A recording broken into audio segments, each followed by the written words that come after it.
Hello and welcome to this first online class of history. In class 8th, you are going to read about the modern period of history. And you have two books of history. In first book, we'll start from the coming up of the British East India Company and taking up the control of Indian territories up to the Great Revolt of 1857. In the second book, we will trace the history of setting up of British Empire in India and India's struggle for independence up to freedom of India in 1947. So let's begin with the first chapter of history, and that is how, when, and where. Consciously and unconsciously, if we ask questions using these terms, how, when, and where, actually we are referring to past, and that is history. History is certainly about the changes that occur over time. Generally, we associate history with a string of dates, but dates are not important on their own. Dates become important when we add string of events with it. For example, your birthday becomes very important because you are born on that day. Similarly, when we trace the history of any ruler, when he ascended the throne, in which year the war is fought, those events make the dates important. Like we cannot forget the date of lockdown period, when it started, when it ended. Now, to understand our past better, we periodize these dates because new set of important dates keep on adding. Now let's see how do we periodize dates. Here you can see two types of periodization. One by James Mill.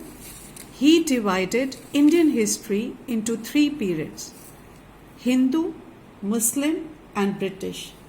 This periodization of James Mill was based on the religious beliefs of our rulers. We cannot accept it because people belonging to different faiths similarly lived in these periods. Another periodization is done by historians. This periodization also has some problem.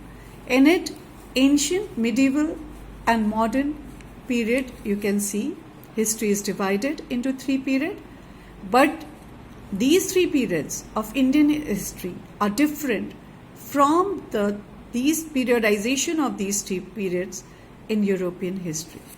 But still, we prefer this periodization to put our history into different periods.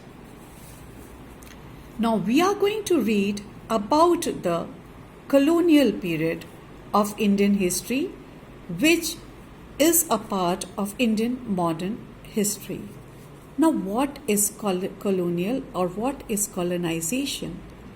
When one country takes control over the political, social, economic, and cultural lives of the other country, it is known as colonization.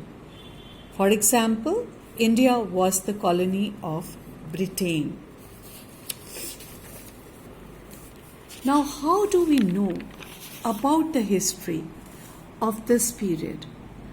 So, what sources are used by the historians to write the history of modern India or colonial India, which is about of 250 years? We can see here that we have two set of sources to know the history of this particular period. One, official sources.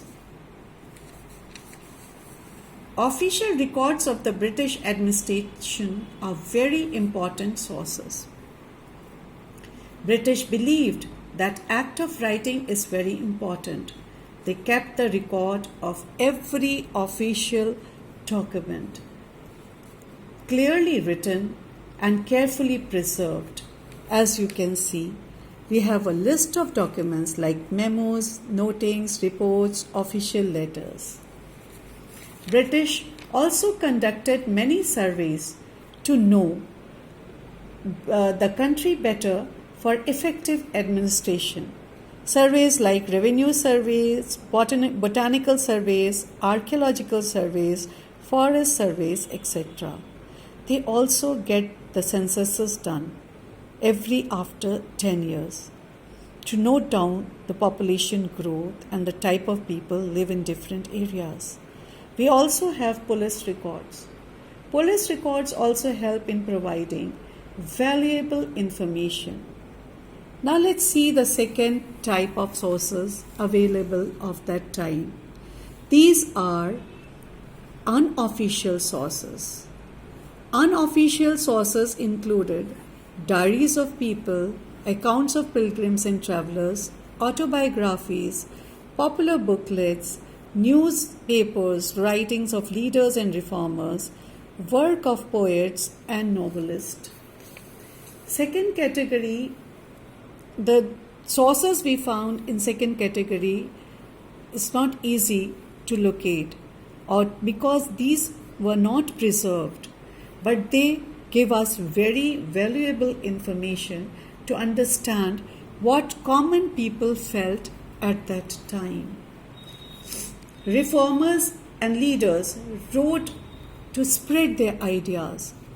So, compiling all these sources, we come to know about the history of modern India or colonial India. We look into the details of this period of history into different chapters of history. Now here we come to an end to this first chapter. I have already given you assignments related to this chapter, and I hope you have done those assignments. You will get assignment after this video also. Complete it on time, and I will take first chapter of civics in my next video. Till then, take care and bye.